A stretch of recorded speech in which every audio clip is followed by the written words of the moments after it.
సూర్యాపేట జిల్లా చింతపాలెం మండలం గుడిమల్కాపురంలో అరుదైన పక్షి దర్శనమిచ్చింది. ఇప్పటి వరకు మన దేశంలో ఎక్కడా కూడా ఇలాంటి గుడ్లగూబ ఆకారంలో ఉన్న వింత పక్షి కనిపించడం లేదు. అయితే ఆ పక్షికి రెక్కలు విరిగిపోవటాన్ని గమనించిన గ్రామస్తులు వెటర్నరీ డాక్టర్ వద్దకు తీసుకెళ్లారు. బీట్ ఆఫీసర్ ఆధ్వర్యంలో ప్రథమ చికిత్స అనంతరం ఫారెస్ట్ ఆఫీసర్ అనిల్ కుమార్కి అప్పగించారు.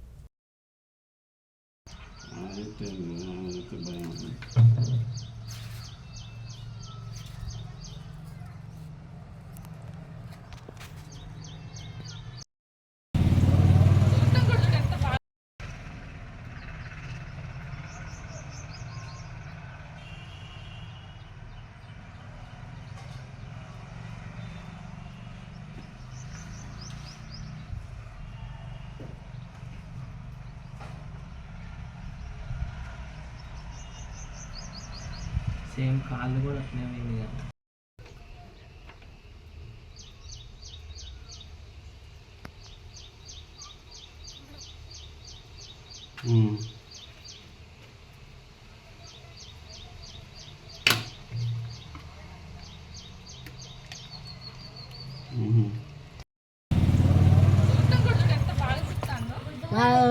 తిమ్మిది రొట్టె మచ్చడి ప్యాక్ అవుతుంది అదే చిన్న పిల్లలు